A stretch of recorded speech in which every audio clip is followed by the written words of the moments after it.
Bonjour à tous, je suis Barek et bienvenue sur la tribune de Coruscant pour cette nouvelle vidéo d'Holo News, votre émission d'actualité hebdomadaire sur Star Wars. La semaine dernière, des rumeurs sont tombées pour le casting du prochain film Star Wars. Une série jeunesse a été nominée pour 4 prix. De nouveaux personnages pour Jedi Power Battles ont été révélés. Un nouvel invité a été annoncé pour le Comic-Con France et la couverture d'un beau livre des Acolytes a été présentée.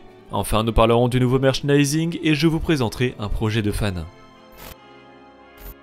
D'après The Insider et plusieurs médias hollywoodiens tels que Deadline, l'acteur Jeremy Allen White, connu pour avoir le rôle principal de la série The Bear, interpréterait Rota le Hutt, le fils de Jabba le Hutt du film The Clone Wars, dans le prochain film live-action Star Wars The Mandalorian and Grogu, la continuité des 3 saisons de The Mandalorian. Bespin Bulletin a même ajouté que d'après une de leurs sources, Rota serait, je cite, un peu bourrin.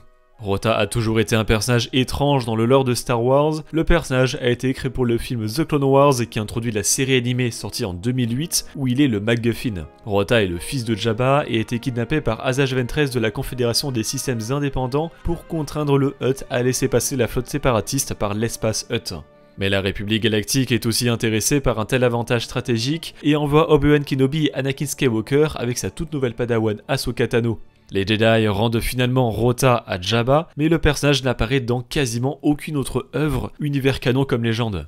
Concernant le canon, faire revenir Rota à l'époque de The Mandalorian and Grogu aurait vraiment un intérêt puisqu'à cette époque, Jabba est mort depuis 5 ans minimum, et une partie du territoire Hutt a été repris par Boba Fett. 2 Hutts sont intervenus dans la série Le Livre de Boba Fett, mais ramener le fils de Jabba pourrait apporter une nouvelle dynamique. Depuis que le tournage de The Mandalorian and Grogu est terminé, de nouveaux noms s'ajoutent au casting du long métrage. De manière officielle, nous savons que Pedro Pascal reprendra son rôle de Din Djarin aux côtés de l'actrice Sigourney Weaver pour un rôle encore inconnu, et donc nous avons appris que peut-être Jeremy Allen White allait interpréter Rota le Hutt, mais Deadline a rapporté une nouvelle rumeur avec le retour de l'acteur Johnny Coyne, apparu dans la saison 3 de The Mandalorian en tant que seigneur de guerre impérial au sein du Conseil de l'Ombre. Cette organisation est une assemblée de différents seigneurs de guerre issus de l'ancien empire galactique, dont le Moff Gideon que l'on a vu discuter du retour du Grand Amiral Thrawn. Le film est actuellement en post-production et arrivera dans les salles de cinéma le 22 mai 2026. Découvrez un extrait de l'épisode 3 de Skeleton Crew déjà disponible sur Disney+. Crimson Jack, land this ship immediately. We have to get to the other side of this moon to make the jump. Other side? We'll never make it that far! Once we see daylight, we're gone. Neil, I need you to take the controls and evade their fire. Neil? Neil? I can't fly a ship. Like this. Just wiggle the controls a little. Evade. Et découvrez aussi une courte vidéo making-of du travail sur les créatures et les droïdes de la série. You kind of watched those and you were like, that looks achievable at the same time that it looks otherworldly.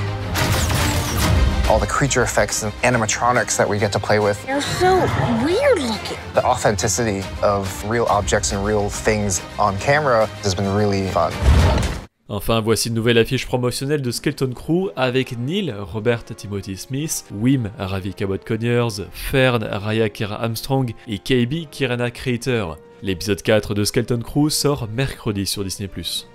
Grâce à sa seconde saison sortie cette année, la série jeunesse Les Aventures des Petits Jedi a reçu 4 nominations aux Children's and Family Emmy Awards avec la meilleure direction des voix pour une série animée face au Village de Dany, Moon Girl et Devil le Dinosaure, Monstres et compagnie au travail et Young Love, les meilleures directions et compositions de musique pour un programme animé face à Frog and Todd, Gremlins, Looney Tunes Cartoon et La Nuit d'Orion, le meilleur montage pour un programme animé préscolaire face à Frog and Todd, Storybots L'heure des réponses, Storybots Super Silly Stories with Bo et Mini Chef, et les meilleurs mixages et montages sonores pour un programme animé préscolaire face à Baby Shark La Grande Aventure, Santiago des Mers, L'île des Formes et Xavier Riddle and the Secret Museum. La cérémonie de remise des prix des Children's and Family Emmy Awards aura lieu le 15 mars 2025.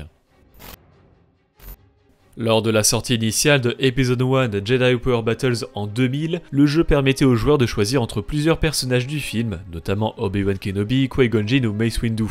Une version remasterisée arrivera sur PC, Nintendo Switch, PS4, PS5, Xbox One et Xbox Series XS le 23 janvier avec 9 nouveaux personnages jouables, dont ces 4 qui viennent d'être révélés, le garde Gungan, le droïde Deka, le Rhodien et le droïde au lance-flamme.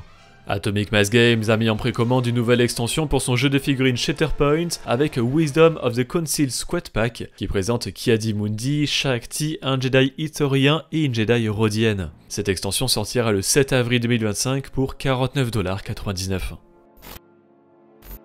Après Giancarlo Esposito, le Comic-Con France révèle un nouvel invité lié à Star Wars avec Ian McDiarmid qui a interprété Chief Palpatine dans l'Empire contre-attaque dans l'édition DVD, le retour du Jedi, la prélogie, l'ascension Skywalker, Obi-Wan Kenobi, Rebels, Tales of the Jedi ou encore The Bad Batch. Le Comic-Con France se déroulera les 12 et 13 avril 2025 à Paris.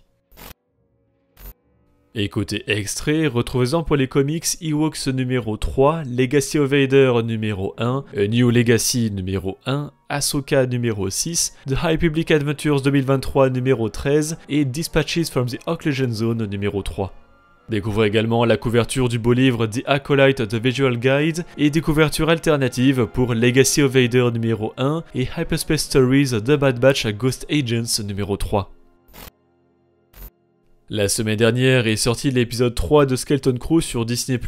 Vous pouvez retrouver sur la chaîne YouTube principale la critique de Tribune et Max Rebo ainsi que l'analyse des références et sur la chaîne secondaire la rediffusion de notre critique en live sur Twitch. En français est sorti l'intégrale Les X-Wing tome 2 qui compile les tomes 3 et 4 de la série de romans Légende, à savoir Un piège nommé Krytos et La guerre du Bacta, et en anglais est sorti le comic The Battle of Jakku Republic Under Siege numéro 4.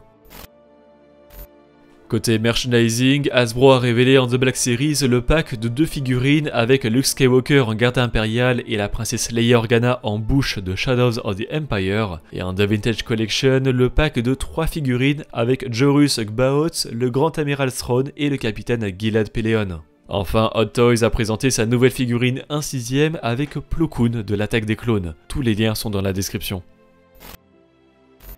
Et je vais conclure par une création de fans, Skywalker vs Atreides, qui est un projet de court-métrage mené par des étudiants et passionnés d'audiovisuel qui vise à mélanger les univers de Star Wars et de Dune.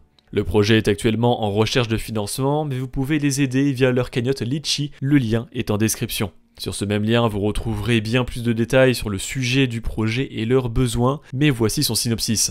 Anakin Skywalker atterrit sur une planète inconnue à la recherche d'un maître Jedi disparu. Dans ses recherches, il tombe sur un homme tenant le sabre laser du maître Jedi, Paul Atreides, le souverain de la planète Arrakis. Anakin réalise alors que pour récupérer le sabre et compléter sa mission, il doit affronter ce guerrier énigmatique. Une bataille s'ensuit où sabre laser, puissance mentale et combat tactique sont au cœur de l'histoire, les menant à la limite de leur capacité et de leur détermination.